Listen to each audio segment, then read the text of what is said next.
Seja bem-vindo ao Vértice Cast. Pela primeira vez no nosso podcast, a gente está recebendo uma doutora e a gente vai falar sobre diversos assuntos e conectar isso à área da arquitetura, da decoração, da qualidade de vida, o que ambientes organizados, o que outras coisas também. É tanta coisa que essa mulher, essa doutora faz, que eu vou deixar ela se apresentar. Seja bem-vinda ao Vértice Cast, doutora Juliana Gai. É Gai mesmo, né? É Gai mesmo. Com I no final. Com I, porque toda eu já ia vez falar eu tenho que soletrar. De G-U-Y. Eu falei, É isso aí, Barbosa. Obrigada pelo convite. Estou super feliz de estar aqui e ter essa oportunidade de falar mais sobre essa interação do homem, né, com o ambiente, com os objetos, porque isso tem tudo a ver com saúde e qualidade de vida. Sim. Né? Você não é arquiteta. Não Você não é arquiteta, decoradora. Não sou. Quer dizer, eu sou designer,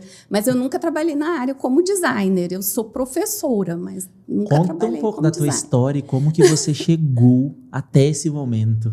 E Barbosa, é longa a história, viu? Eu sempre amei desenhar e eu sempre fui muito curiosa. Então, eu estava sempre, desde pequena, mudando mobília de lugar, arrumando coisa em casa, fazendo desenho de moda, inclusive. E aí chegou a época de escolher qual curso que eu queria fazer, né? Perto de onde eu morava, eu sou de Cruz Alta, no Rio Grande do Sul, uma cidade pequenininha. Não tinha nenhum curso de arquitetura, design, nada, e minha mãe também era super preconceituosa com isso. Não, você tem que fazer alguma coisa que vá te dar uma condição financeira melhor, porque aqui no interior não tem trabalho para isso, e realmente não tinha, né? Sua mãe era inteligente. Mas ela não sabia. Mas ela não sabia que eu ia vir para um grande centro, né? Achou que eu ia ficar lá em Cruz Alta. Aliás, ela não se conforma muito com isso. Ficou longe, né? Mas aí eu resolvi fazer fisioterapia. Eu sempre tive muito ligada à arte. Do nada, assim? Tipo... Não foi do nada. Eu sempre tive muito ligada à arte e eu fazia balé e estava sempre com uma lesão aqui, uma ali, né? Que legal. Então eu ia na fisioterapia. Então conhecia vários fisioterapeutas, né? E aí eu falei, vou fazer. Quem sabe eu trabalho nessa área de atendimento de atletas, dançarinos, bailarinos, enfim. Mal sabia eu que dava para juntar a fisioterapia com essa paixão, né, pelo design. Sim. E aí, engraçado que no Sul é muito forte a parte de balé, de dança. Super. Em Santa Catarina é mais forte que no Rio Grande do Sul. Mas lá no Rio Grande do Sul, acho que toda mocinha faz balé. Porque realmente todas as minhas amigas faziam. E aí eu fui estudando, né? E à medida que eu fui vendo, fazia aqueles cadernos de anatomia maravilhosos, que eu gosto de desenhar. E aí eu fui vendo como que eu ia resolver os problemas dos pacientes. Depois que eu me formei, meu primeiro paciente foi um idoso. Então, eu falo assim que eu não tive nem muita escolha, porque eu saí para o mercado de trabalho já atendendo idosos. Então, tem 25 anos que eu trabalho com idosos, com envelhecimento. Sim. E aí eu via que não adiantava só a fisioterapia, que tinha mais coisas para resolver. Né? Ela não se locomovia bem em casa, a cadeira não estava adequada. Eu já tinha tido uma disciplina de ergonomia na faculdade, mas associada à parte do trabalho. Você já deve ter ouvido falar, né, que tem os ergonomistas que trabalham em frigoríficos, sim. Banco, esses lugares onde tem muita doença ocupacional, né? Sim.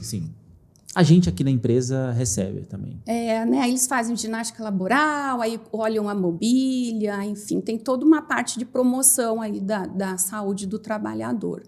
Mas eu comecei a pensar que eu podia juntar isso com os pacientes, com a casa dos pacientes. E comecei a mexer, trocar móvel, sair para comprar móvel com os clientes. Aí resolvi fazer, na época, design de moda. Eu estava um tempo sem desenhar, e eu gosto de moda também. Aí fui fazer design de moda e na sala do lado tinha o pessoal fazendo design de interiores. Aí eu, olha que legal. Aí depois já design de mobiliário, enfim. E aí eu fui estudando as coisas todas, né? Então, como graduação, eu sou fisioterapeuta. mas eu tenho formação em design de moda, design de interiores e design de mobiliário. Caramba! Tudo isso eu fui fazendo. E você trouxe todo esse conhecimento. Na verdade, o que te gerou o desejo de buscar esses conhecimentos acessórios foi o fato de começar a atender idoso. Sem dúvida. E aí você traz isso para dentro da tua área, do teu trabalho, para proporcionar uma experiência, uma vivência mais completa para os teus pacientes, para quem te contrata. Sem dúvida, Barbosa. A questão é que dentro do atendimento à pessoa idosa, a gente tem assim, uma amplitude de temas a serem trabalhados, né? É uma área muito interdisciplinar. Os problemas dos idosos nunca são só de saúde. Tem problema social, tem, né, a solidão, hoje em dia, é um problema sério entre as pessoas idosas, né? Tem uma síndrome nova, que a gente está falando, que é a insuficiência familiar. Então, a gente não tem mais quem cuide dos idosos, porque hoje todo mundo está trabalhando até muito mais tarde. Então, você tem um idoso de 80 anos, você tem um filho que está ali com 60 e está no mercado de trabalho ainda, né? Sim. Então, os idosos, eles ficam muito sozinhos. Nunca é só de saúde. Aí tem o problema do ambiente, porque o corpo vai se modificando ao longo dos anos.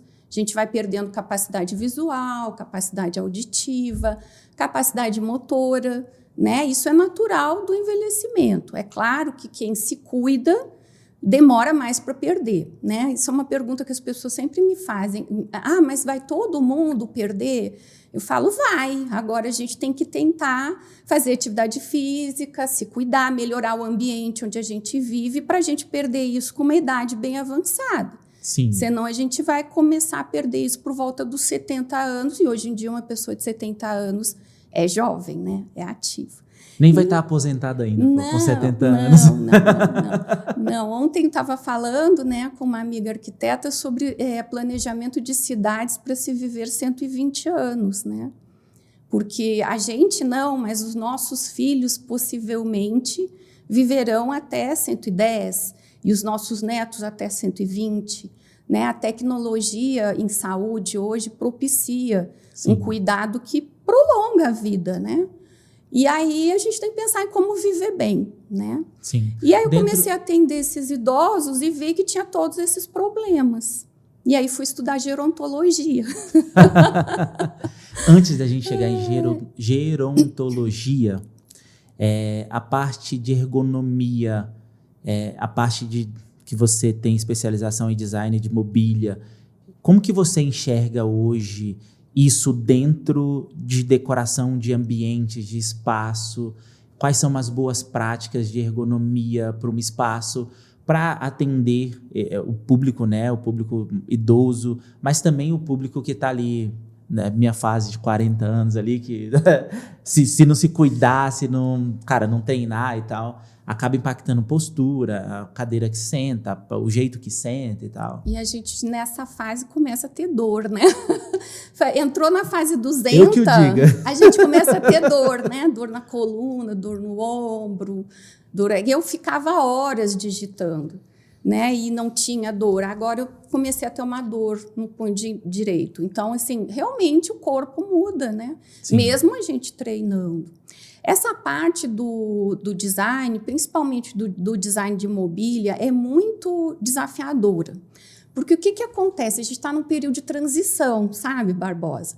Recém aqui no Brasil, que as pessoas se deram conta que elas vão viver muito. Então, os serviços, os produtos, os empresários, as pessoas recém estão percebendo que a clientela de idoso só vai aumentar, né? Então, em geral, as pessoas fazem, por exemplo, a decoração de um restaurante e aí elas vão procurar móveis de design, coisas que vão ficar bonitas, né, na parede, no piso, as cores, e não se preocupam com a funcionalidade desse ambiente.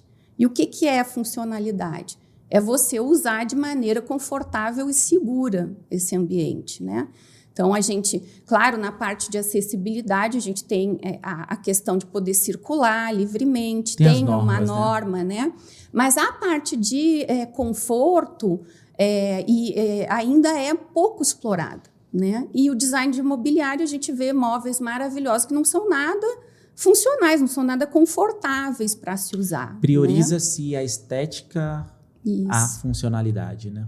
São objetos de arte. Eu falo assim, tem móveis que são objetos de arte, aqueles que você compra e vai ficar num canto ali da sua casa e pronto. É aquele sofá maravilhoso, aquela poltrona ali que está ali, né? Mas ela não tem um propósito, ela tem um propósito decorativo. Agora, o seu sofá, a sua cama, a cadeira que você almoça, que você janta, a mesa, tudo isso tem que se pensar nesse lado da funcionalidade no dia a dia, né? Não adianta você colocar um sofá maravilhoso que vai te dar dor nas costas, que vai ser muito baixo e se você for idoso, você vai sentar e depois não vai conseguir levantar, vai ter que chamar alguém para te ajudar, que vai afetar a sua autonomia, né? Que eu acho que é assim, a coisa mais importante da nossa vida é ter autonomia, né? Como se dá autonomia para o idoso através do espaço? Alguns casos específicos assim que você poderia citar. Ergonomia está somente na mobília ou ela está presente em outros momentos também?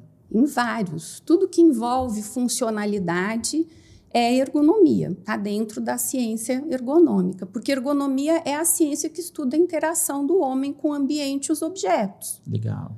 Né? Então, o que acontece ali que pode causar uma lesão para esse homem, que pode causar um desconforto, uma dor, um acidente? Então, a ergonomia se ocupa disso, né? Então, dentro do espaço residencial, é fundamental que a gente tenha espaços ergonômicos. E ela não envolve só mobília. A gente tem a questão da iluminação, por exemplo, né? Então, tem casas que têm iluminação linda, mas não é funcional no dia a dia. É um ambiente escuro. A gente tem influência das cores, né? E também da funcionalidade em relação ao fluxo dentro da residência. Então, tem apartamentos que, às vezes, eu pego para adaptar, que tem mobília demais. Então, dentro de um espaço, a pessoa gosta de mobília, gosta de decoração, e a casa está abarrotada de coisa. Aí ela tem que ficar desviando, né? Desvia para a esquerda, e desvia para a direita, e fica lá costurando a casa. E numa dessas, se ela for idosa, ela pode tropeçar e acabar caindo, né? Ou às vezes até bater o braço, a pele é frágil, né? Então, a ergonomia é bem ampla também, essa parte da interferência sobre o dia a dia do idoso. Você ainda atende paciente na fisioterapia? Não estou atendendo mais. Não tem mais horário. Quando você atendia, você prestava atenção nesses detalhes? Foi isso que te chamou a atenção para eu preciso aprender mais coisas para que essa experiência realmente faça sentido para ele? Porque não adianta eu vir aqui atendê-lo e ele não ter um espaço que faça... Embora deixar ele aqui nesse espaço que não está fazendo nenhum sentido para ele, né? Foi exatamente isso, né? Então, eu ia muito nas residências, eu mudei aqui para Brasília recém-formada, para fazer pós-graduação. Não tinha pós-graduação que eu queria no Rio Grande do Sul, né? E aí eu tinha que acabei mudando para cá. E aqui, atendimento domiciliar sempre teve muita demanda, né? Porque é uma cidade que, assim, para a gente que é jovem, é fácil de se locomover, a gente não tem nem muito trânsito, mas para as pessoas idosas, né? Tem que pegar o carro, as coisas são longe, né? Então, mora na Asa Sul, tem que fazer fisioterapia na Asa Norte. Então, geralmente, as pessoas gostam de atendimento domiciliar.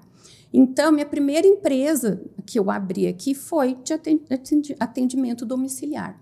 E aí eu vivia nas casas dos pacientes, né? Sim. E aí eu fazia fisioterapia, o paciente recuperava o equilíbrio, mas aí tinha um tapete inadequado na sala, tinha poltrona que ele ficava levantando, caindo, até que ele conseguia levantar e sair andando. Então, assim, a pessoa ela vai ficando dependente se o espaço não propiciar para ela facilidades funcionais, né? Sim. Porque é isso, perdemos força ao longo do tempo, perdemos um pouco de controle sobre o nosso corpo, né? Como... Eu até ia fazer essa pergunta mais para o final, mas eu acho interessante trazer ela agora aqui, conectar com esses pontos que você citou. Como que a doutora Juliana se prepara para vida de idosa, para maturidade? Não sei nem como que chama isso da melhor maneira possível, mas para maturidade, assim, como que você se prepara e quais as dicas, assim? Por exemplo, vou fazer 40 anos agora. Tá jovenzinho ainda. Eu vou fazer 47. Tá jovem também. Um pouquinho menos, mas ainda estou jovem. Então, Barbosa, acho que é importante a gente falar de um conceito que chama capital de saúde, quando a gente fala disso, de se preparar para o envelhecimento.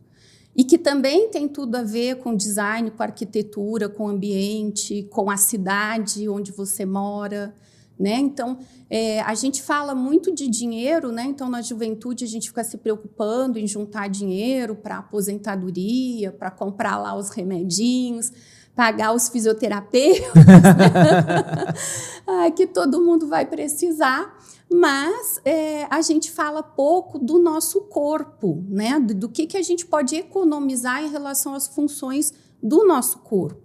Então, a gente pode, por exemplo, criar um banco de massa muscular, né, na juventude, e esse banco de massa muscular, ou seja, pessoas que têm pouca gordura e mais massa muscular, elas vão demorar mais tempo para ficarem independentes. Inclusive, já tem artigos científicos falando que quanto mais massa muscular, menor a chance de ter doença de Alzheimer, né? Que é uma demência que a gente está enfrentando aí uma pandemia de doença de Alzheimer, né?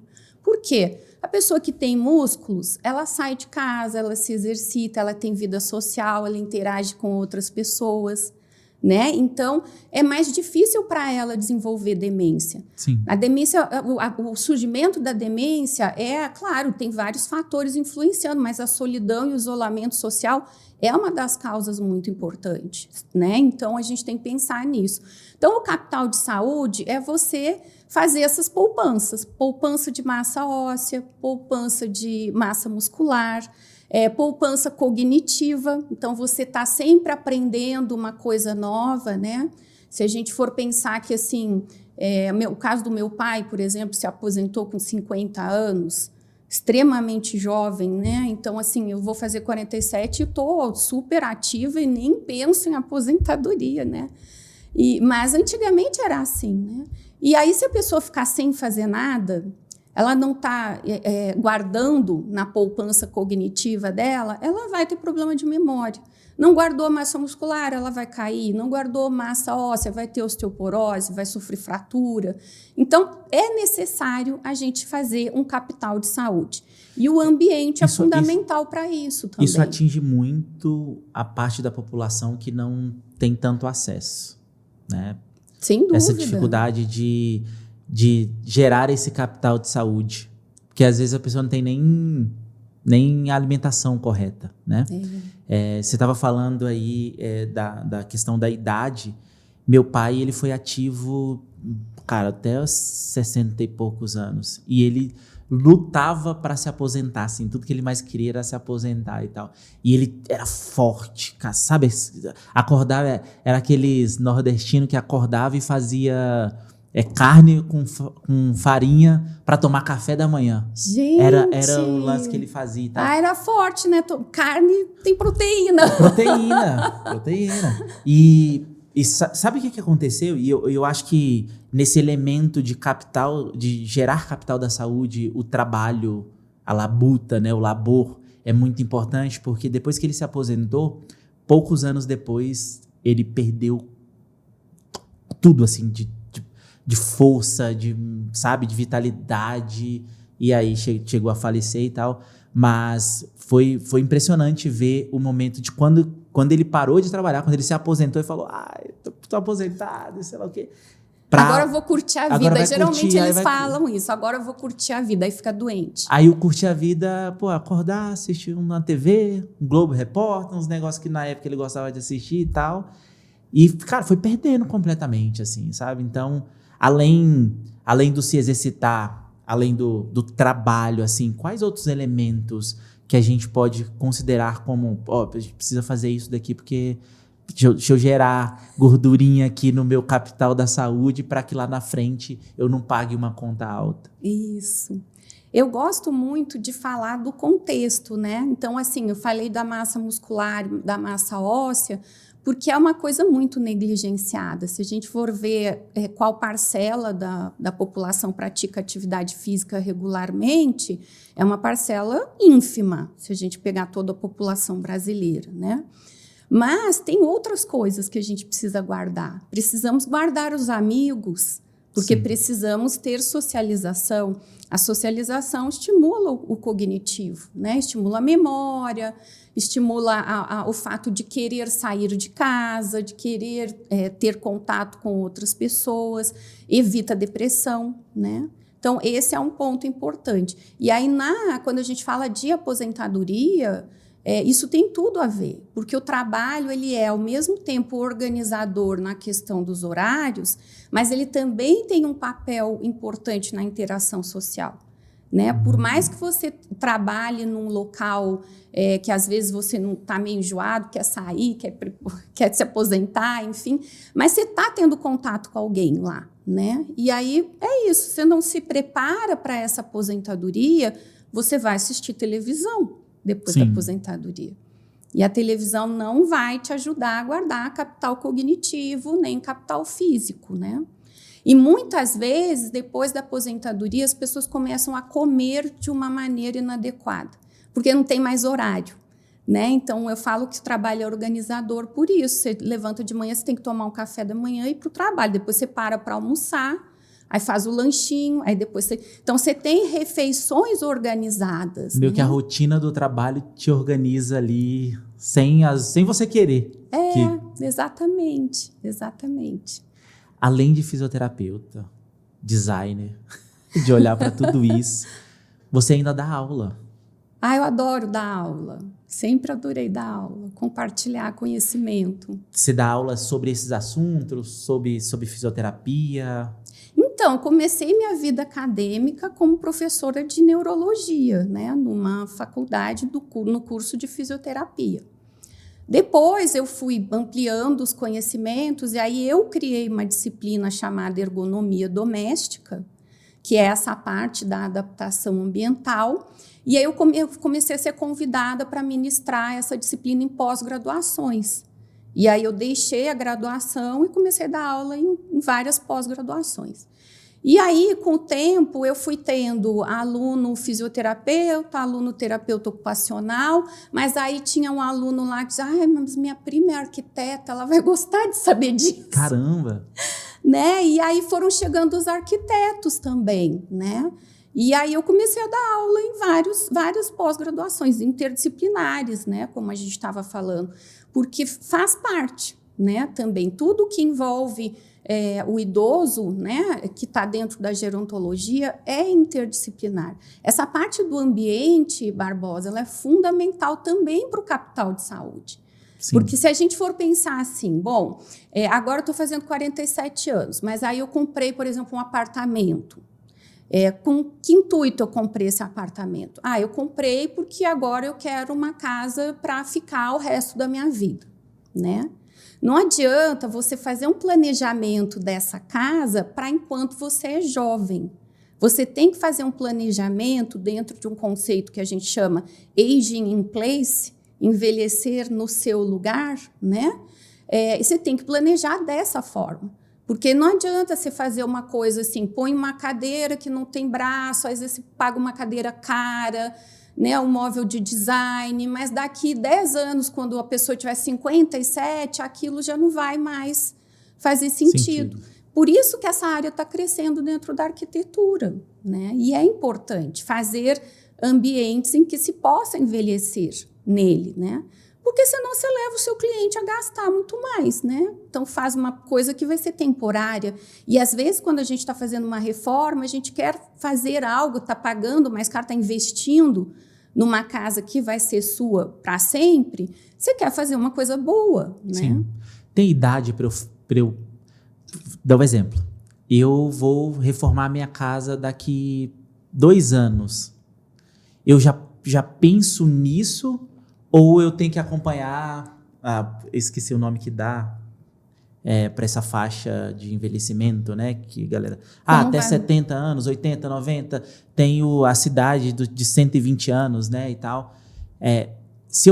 Para quem está reformando agora e tem na média de 40, 45 anos, é hora de pensar poxa, eu tô vindo para cá porque, tem intenção de envelhecer nesse lugar, então eu já vou olhar para um projeto muito mais específico que médio e longo prazo ele vai me favorecer muito mais do que eu pensar somente no agora.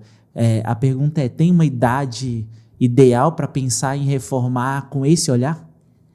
Não tem uma idade propriamente dita, porque, na verdade, todo mundo deveria pensar nisso, né?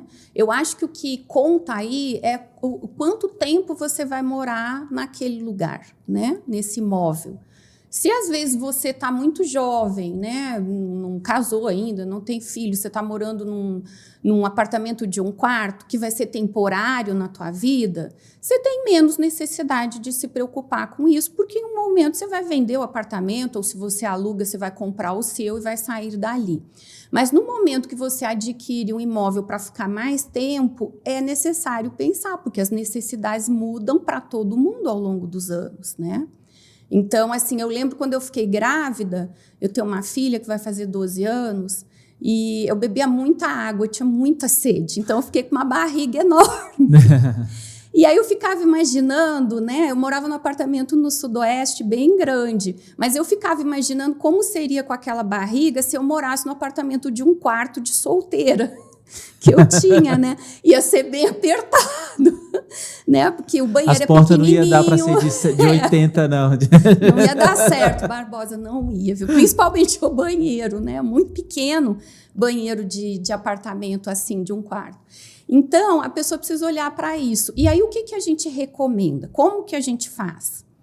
Às vezes, a pessoa ela quer, por exemplo, fazer uma decoração mais jovem, né? Ah, mas eu vou receber meus amigos aqui que são jovens, né? Às vezes, ela mora na mesma cidade dos pais, né? Diferente de mim, que tenho que ter um cômodo na minha casa próprio para acomodar minha mãe, meu pai, minha sogra, que já são idosos. Mas se eles morassem aqui, não precisaria, né? Porque eles moram fora e vêm, ficam um tempo lá em casa. Então, se a pessoa ela não precisa agora ter esse cômodo adaptado, melhorado, enfim, ela pode fazer o básico da casa de forma que possa ser modificado por meio da decoração. Então, por exemplo, a parte ali do planejamento de base, né? A planta, o que vai ter ali na parede, se vai ser fácil de tirar ou não, né? Por exemplo, se coloca um piso inadequado, depois você vai ter que quebrar o piso, né? Então, é melhor você pensar num piso que vai te atender por mais tempo, né? Isso envolve demais a parte de decoração, que eu chamo de decoração intencional, né? Você já faz aquela decoração já pensando, já com intenção de aproveitá-la, mudando objetos, mudando móveis, né? Sem ter quebradeira daqui a alguns anos, quando você precisar. Sim. Né? Eu estava lembrando aqui, quando eu estava na operação física, eu atendi um cliente, era uma família, era um casal e 2 crianças. E ele tinha na faixa de 40 e poucos anos, assim, na época. Quando a gente foi visitar a obra dele, eu falei, cara, por que as portas estão desse tamanho? Por que sabe, as escolhas que ele fez na época e tal, alguns banheiros com torneiras, aquelas Prismatic, né, que você só aperta ou aproxima e tal. Ele falou, cara, eu vou ficar velho. Que legal! E eu vou ficar velho, eu e minha mulher vai ficar velho. Esses moleque aqui, que você tá vendo aí correndo aqui na obra, esses moleques vão sair daqui. E aí, cara, eu quero ter autonomia, cara. Sim. E se eu ficar numa cadeira de roda, como é que eu vou pro banheiro sozinho? Eu não vou conseguir e tal. E aquilo me chamou a atenção, porque eu era mais moleque, né? Tô falando isso aí tem 12, 15 anos. Ele era um visionário, era um seu visionário, cliente. Era um visionário. É cliente até hoje nosso aqui. Porque na maioria das vezes isso não acontece, né? A pessoa só pensa no hoje. Sim, sim. Não, cara, as portas, você falou do piso, né? Os pisos, eu lembro claramente que na época não era tão comum usar porcelanato mais rústico ou acetinado e tal. Tinha ali seus usos e tal, mas não era tão comum assim. As próprias indústrias também não tinham tantas opções. Então, depois Portinari lançou Hard, que é um porcelanato para área externa ali, que ajuda bastante e tal. Mas ele não tinha nenhum porcelanato polido na casa. Nossa, e ele com 40 legal. anos. Você acabou de falar que eu sou jovem, entendeu? Jovem. Então, assim, ele já tinha esse pensamento, assim. Na época eu fiquei, sem entender e tal, mas, a gente tava vendendo e tava ajudando ele ali no processo. Mas, quando você tava comentando, eu tava lembrando, eu falei, caramba, tem pessoas que realmente olham para isso de forma diferente. E é interessante essa visão, assim, sabe? Que hoje eu acredito que é mais desafiador, por mais acesso à informação que a gente tem. Porque o que o jovem quer? Ele quer um espaço legal agora, amanhã a gente reforma de novo. A gente está falando numa média de 5 a 8 anos de intervalo de reforma, né? A pessoa não imagina que, daqui 5, 3, 4, 6 anos, ela pode estar na cadeira de roda ou ela pode estar em uma condição que não vai conseguir se locomover corretamente. Eu tenho um amigo muito próximo que está com 15% de visão de um olho somente. Nossa. Então, imagine, tá no espaço onde tem muito móvel, cadeira, muita coisa solta e tal.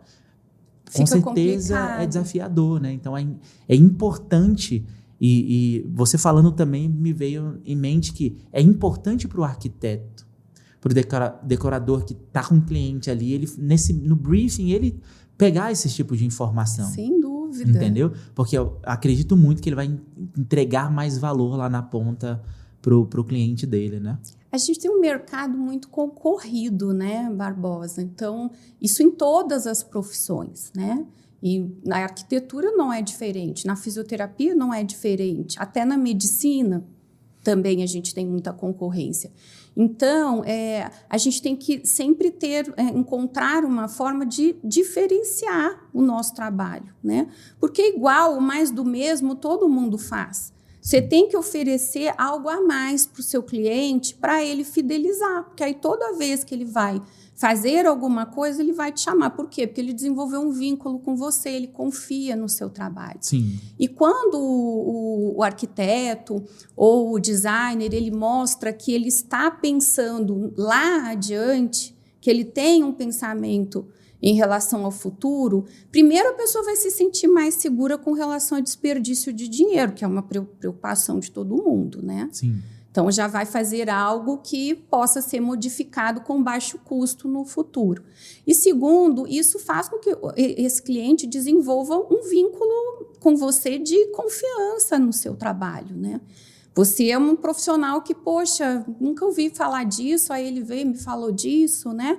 Isso aumenta o valor do trabalho do profissional, né? Sem falar que é muito necessário, né? Porque a gente vai viver muito. Estamos já, a expectativa de vida aqui no Brasil, mesmo com toda a desigualdade social que a gente tem, ou seja, a gente tem estados muito pobres, onde uma pessoa com 60 anos aparenta ter 80, mas mesmo com toda a desigualdade, a gente já passou dos 70 anos aqui no Brasil, né? Num país enorme. Se a gente for olhar estados onde a condição de vida é melhor, a expectativa de vida já passou dos 80.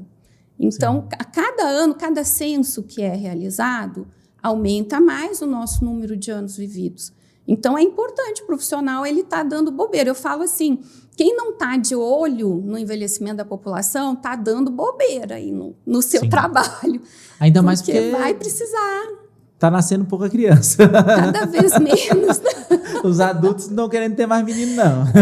A pirâmide está se invertendo, a pirâmide populacional, né? Sim, sim. E a gente está em 2025, em 2050 ela vai estar completamente invertida. Então, daqui 25 anos. É pouco tempo. É pouco tempo. Daqui 25 anos, uma pessoa que está aí no mercado hoje, que tem 40 anos, muito provavelmente vai estar no mercado ainda, né?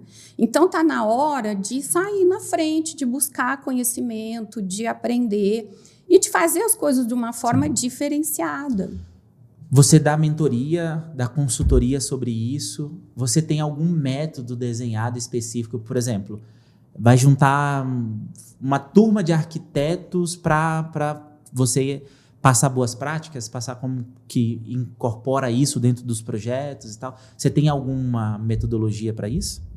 Então, eu dou aula na área de gerontologia como um todo. Então, assim, trabalho a parte de cidade, de prédio também. Mas eu tenho o meu método para casa. Eu desenvolvi um método para atendimento residencial, né? Então, essa coisa de ter um checklist para você fazer para o cliente, quais as perguntas que você deve fazer para ele, né? Como que você vai olhar, por exemplo, numa reforma, um espaço que ele já tem, né? Como que você vai propiciar para ele mais segurança, mais conforto, mais autonomia, né? Então, eu ensino como fazer esse checklist, esse mapeamento. Isso vai desde a parte da arquitetura em si, de desenhar um projeto, até a parte das tecnologias assistivas. Então, por exemplo, você tem um cliente que é cadeirante, é uma coisa. Você tem um cliente que usa bengala, é outro. Você tem alguém que usa uma prótese na perna ou na mão, é outra. E aí a gente entra na seara dos objetos, né? O tipo de panela, o tipo de vaso sanitário, a pia que ele vai usar, a torneira, as colheres que ele vai usar para mexer a panela, se ele cozinha, não cozinha. Então, assim, tudo isso está envolvido dentro do meu método, que chama ergonomia doméstica, né? Então, de tempos em tempos, eu abro turmas, né, online e dou esse curso. Fora isso, eu faço consultoria para arquitetos, que é quando o arquiteto ele já chega para mim com o projeto pronto, para eu revisar, né? O que você acha? Está faltando aqui? Geralmente já chega dentro das normas da acessibilidade, mas não tem esse detalhamento, Sim. né? E aí eu olho assim, você perguntou se ela cozinha? E às vezes, não perguntei. Pois é, você tem que perguntar se ela cozinha, porque se o morador usa a cozinha é uma coisa. Se ele não usa a cozinha é só decorativa, é outra coisa. Né? E isso envolve onde você vai colocar uma gaveta, onde você vai colocar a porta, né? Onde que vai estar essa gaveta de talheres, onde que vai guardar as panelas. Então, todo esse detalhamento eu faço revisando esse projeto. A gente tem, por exemplo, clientes que não abrem mão de banheira, né? No banheiro. E às vezes é uma casa para a vida toda e o cliente fala, não, eu quero banheiro e eu quero tomar banho na minha banheira até 100 anos, né? Tem que ser casa, porque senão vai tomar banho dentro da banheira, né?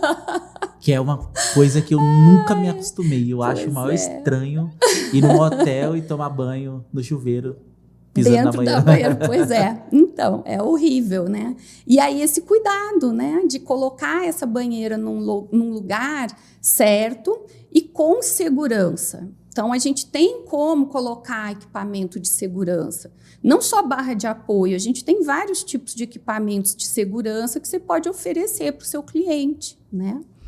E aí, além disso, tem as mentorias também. Aí, de tempos em tempos, eu também abro turmas, geralmente bem pequenininhas, só com 3 a 5 profissionais, que é para eu poder dar atenção mesmo. E aí são turmas de mentoria, com 10 encontros, onde a gente vê toda essa parte aí, é como se fosse o curso, mas de uma maneira mais personalizada. Personalizada. Né? Porque aí eu tenho aluno que só atende idoso, eu tenho aluno que só atende pessoa com deficiência. Hoje a gente tem transtorno do espectro autista, né? E está se falando muito em neurodivergência. Então, essa demanda também está aparecendo para os arquitetos. Como que eu vou fazer um quarto para uma criança TDAH? Como que eu vou fazer um quarto para uma criança autista, né? Eu vi uma empresa recentemente, uma reunião que eu estava até externa, e eles criaram um modelo de projeto com tecnologia para ambientes que a autista vai interagir ali e tal. E aí eu perguntei pro cara, eu falei, cara, como é que vocês chegaram nesse modelo? Ele falou, não, nosso grupo tem 2 médicas. E aí, todo o detalhe, eu tenho a parte técnica de tecnologia mesmo e tem uma parte de pesquisa. E aí, todo o detalhe, o tapete, a cor da luz, a luz que acende de um jeito diferente e tal. E eu falei assim, caramba. Já sei até de quem que você está falando. Você consegue proporcionar saúde através do espaço, de tecnologia a gente sabe, mas o ponto é a gente saber utilizar e implementar isso dentro dos locais. Porque não é o achismo. Não. Quando você falou assim, poxa, uma pessoa que tem uma prótese, trás. uma pessoa que tem uma bengala, eu fiquei pensando, poxa, o que foi mudado? A pessoa ter bengala para uma prótese? Pra mim, muda a velocidade da marcha, muda o equilíbrio corporal, muda tudo. Fala em termos de espaço. A forma como ele usa o ambiente vai se modificar, né? É interessante como cada um, né? Tem a particularidade e aí fazer um projeto mais... Por isso que a criação do meu método, ela foi baseada nessas particularidades, porque eu sou fisioterapeuta, então eu pegava todo tipo de cliente. As minhas 2 especialidades dentro da fisioterapia são pessoas com deficiência na parte neurológica e pessoa idosa. Com o tempo, eu fui também incorporando os amputados, né? Porque eu tinha os idosos que sofriam amputações, depois comecei a atender paciente mais jovem também com amputação. Então, assim, eu via muita diversidade nas casas das pessoas e na forma como elas utilizavam esse ambiente. E aí eu comecei a pensar, não, a gente tem que construir um ambiente para aquela pessoa. E o que eu gosto dentro da ergonomia doméstica é que é personalizado. Você não tem como pegar uma norma técnica, né? Sempre me faz essa pergunta, mas para que eu tenho que fazer um curso para aprender isso? Se lá na Associação Brasileira de Normas Técnicas está lá a norma técnica, eu vou pegar e vou aplicar. Porque no ambiente residencial é extremamente personalizado. Isso não aparece em norma técnica nenhuma. Isso é o feeling do profissional. Sim. Né? Então, precisa sim se capacitar nessa área. A norma técnica não vai suprir seu cliente. Sim. Além desse método, você tem outro treinamento que você ministra? Eu tenho um outro método que eu criei. Eu tenho um método que é a ergonomia doméstica, é um curso e um método que é usado para profissionais. Eu tenho um método que chama método SIS, Sistema Integrado de Cuidados ao Idoso. Esse método, ele atende tanto familiares que estão cuidando, quanto profissionais. Sim. Então, por exemplo, a pessoa É ele que você faz, que você aplica na Secretaria de Saúde? Ou já é outra coisa também? Já é outra coisa. Meu Deus, seu marido canceriano. Coitado, ele fica bem carente.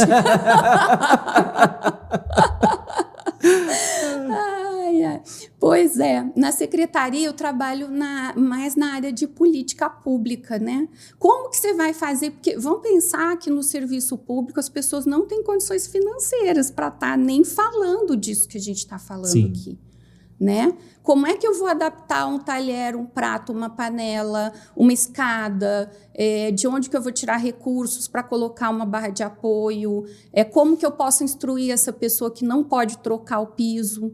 Né? Então, a gente cria formas políticas e programas onde a gente consiga treinar os servidores, né, os outros profissionais que estão lá na ponta, para que eles consigam ajudar esses pacientes, né? Se a gente for pensar, por exemplo, que tem formas muito baratas de se adaptar ao ambiente, né?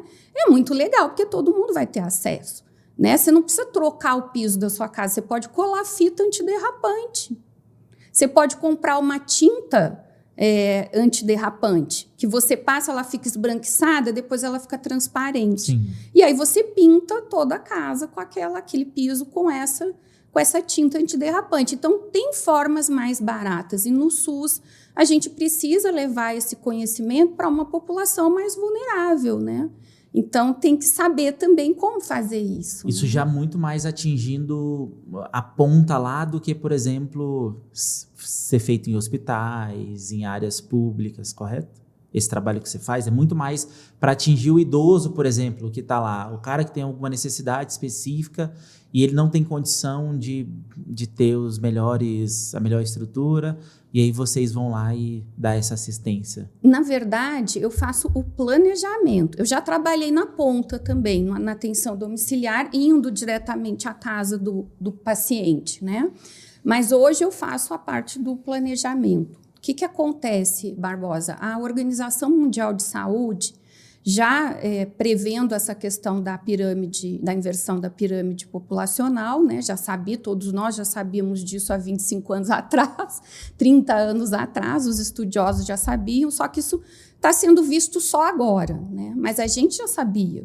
Quando eu fui fazer mestrado em gerontologia, eu já sabia que hoje, em 2025, a gente ia ter mais de 15% da população acima dos 60 anos, né? Agora, a população geral não sabia disso, né?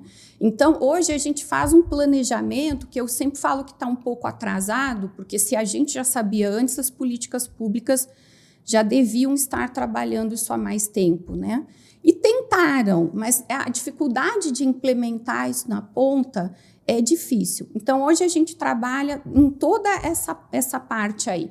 Como que eu vou fazer chegar uma tecnologia assistiva para aquele idoso lá, que está lá naquele bairro, naquela favela, naquele lugar, né? Como que essa pessoa vai conseguir, por exemplo, uma prótese, uma órtese, uma cadeira de roda, uma barra de apoio, né? De onde que vão sair os recursos para a gente fazer as adaptações ambientais? Né? Então, toda essa parte de gerir, né, os recursos, o uso dos recursos para que as coisas cheguem lá no paciente. E aí, por isso, a gente precisa capacitar quem está vivendo lá com o paciente, que é o profissional que está efetivamente botando a mão na massa lá na ponta. E aí, a gente tem que pensar no todo, não só na casa. Temos que pensar na cidade, porque a gente está falando de saúde pública. Saúde pública não é só a casa, né? É a unidade básica de saúde, que tem que ter acessibilidade, é o hospital, que tem que ter acessibilidade, tem que ter segurança. Então, aí é uma visão um pouco mais ampla, né? A OMS lançou um guia que chama Guia das Cidades Amigas do Idoso. Lançou esse guia em 2007, né? Esse guia começou a ser conversado em 2005, no Congresso Internacional de Gerontologia, lá no Rio. É pouco difundido até, porque assim, eu tenho acesso à informação, até então não é um tema que brilha meus olhos de estudar, aprofundar, mas eu nem imaginava que existia essas coisas. Quem não é da área não imagina mesmo. Por isso que eu falo que assim, o Brasil está atrasado em determinadas coisas, né? Porque a gente está vendo um monte de idoso só agora. A gente já sabia que ia ter esse monte de idoso, mas vocês que não são da área estão percebendo isso só agora. Opa, minha avó está com 100 anos e está viva. Não tipo é? Isso. Tipo isso. E agora aqui na minha casa, por exemplo, em casas grandes, a gente tem várias gerações convivendo, né? A gente tem lá o vovô que está com 100 anos, a gente tem o filho dele que está lá com 75, 80, a gente tem o filho desse filho que está com 40 e a gente tem os bebês, porque hoje as pessoas têm filho só lá pelos 40 anos, né? Então, veja quantas gerações a gente está vendo. E, assim, as pessoas são muito visuais, né? Sim. Então, enquanto elas não veem, elas não acreditam, né? A história da fé é muito legal, mas eu acho que a maioria das pessoas não tem fé, não. Enquanto não vê, né? Tem que ver para crer, né? Então, a gente está um pouquinho atrasado, mas estamos na luta aí para conseguir colocar as coisas para funcionar. Não, e eu deixo as portas abertas do Vértice para a gente falar mais sobre esse assunto. Hoje, infelizmente, você tem um compromisso aqui. A gente já está há 40 minutos falando e nem, muito assunto, né? nem parece. Mas eu vou deixar as portas abertas aqui para você falar da ementa que você está fazendo, do curso, para falar do sistema integrado, desse trabalho com a secretaria que eu acho fantástico, assim, chega a ser coisa de propósito, né? Porque não é difícil. Eu acho que em termos de ganho financeiro, possivelmente você colheria resultados maiores em outras áreas, né? E você tem bastante área. Meu marido fala isso todo dia. Tem que largar o serviço público. Mas é um propósito, uma paixão. É propósito. E eu acho legal. E eu realmente quero utilizar muito do Vértice, assim, para a gente difundir mais essas informações, sabe? Levar mais para as pessoas essa importância desse cuidado e tal. E até para eu aprender também, beber um pouquinho desse conhecimento, né? Doutora Juliana, muito obrigado pela presença. Você é sempre bem-vinda aqui no Vértice, viu? Eu que agradeço, Barbosa. Eu adoro falar sobre isso, porque eu acho que a educação da sociedade é uma forma de solucionar os problemas, né? Enquanto a gente não tiver a sociedade entendendo que vai viver muito, que vai precisar reivindicar os seus direitos, que vai ter que ter qualidade de vida, que vai ter que ter uma cidade adaptada, não tem quem pressione quem faz as leis, né? Sim. Então, a gente precisa, é necessário que a gente eduque a sociedade para o envelhecimento. Sim. Né? E velhice não é ruim, esse estereótipo, assim, envelhecer é ruim. É ruim se você envelhecer com doença, né? Mas você pode envelhecer com saúde. Sim, sim. Né? Não é feio ser velho, todos nós seremos velhos, né? Sim. A gente não pode olhar para uma pessoa velha e vê-la distante da gente. Porque somos nós daqui a pouco. Eu tô querendo me aposentar, ficar velho para eu ler meus livros que eu tenho lá em casa ainda. Pois a gente não tem mais tempo de ler, né? A gente fica arrumando coisa para fazer e aí não tem tempo de ler. Qualquer espaço que tem, a gente arruma alguma coisa. A gente pega o livro e arruma alguma coisa para fazer. E geralmente, se a gente lê um livro, aí quer colocar alguma coisa em prática, né? Sim. Mas muito obrigada, Barbosa. E eu estou sempre à disposição. Antes da gente terminar, onde as pessoas que estão assistindo a gente aqui encontram você? Divulga aí o seu trabalho, método, o arquiteto que, poxa, se interessou para o assunto, quer gerar mais valor nos projetos deles ali, que eles possam te contatar para fechar mentoria ou para comprar um treinamento. Ou uma consultoria. Então, eu tenho 2 Instagrams, né? Um que é @DRAJulianaGai, com I no final, viu, gente? Não é Gai de garoto, não. É isso. Nem tem A no final, o pessoal bota o A no final, fica Gaia. É outro sobrenome. Então, tem o @doutora Juliana Gai. Nesse eu falo bastante de tudo, né? Então, falo bastante sobre gerontologia. Então, falo todos os assuntos. Eu tenho seguidor advogado, eu tenho seguidor arquiteto, eu tenho filho que cuida de idoso, tá todo mundo lá. Sim. E aí eu tenho um outro Instagram, que é um Instagram da empresa que chama @gerontologiaprática. E esse é o Instagram que eu falo mais sobre os métodos, né? Principalmente na parte profissional. Então, é um Instagram que tem uma comunicação mais voltada para os profissionais, né? Nesse eu tenho mais arquitetos, designers, terapeuta ocupacional, que é uma área também de reabilitação que precisa bastante entender de ambiente, né? Sim. E aí eu vou deixar também o meu número comercial, né? Sim. Que hoje tem 2 números, né? O da clínica, que é 999-35-5156, e o que fica comigo, gente, que às vezes eu demoro um pouco para responder, mas eu respondo. Com tanta frente dessa, tem que demorar um pouquinho mesmo. Esse é 98235-5156. Tudo prefixo 61, né? Tudo 61. Maravilha. Isso. Mas eu atendo pessoas do Brasil todo. Né? Até de Portugal. Eu já atendi clientes de Portugal. Acabei até fazendo um curso na Universidade de Lisboa online de design. Né? Que legal, que legal. De tanto contato que eu tenho com o pessoal de lá, né? Doutora Juliana, mais uma vez, muito obrigado.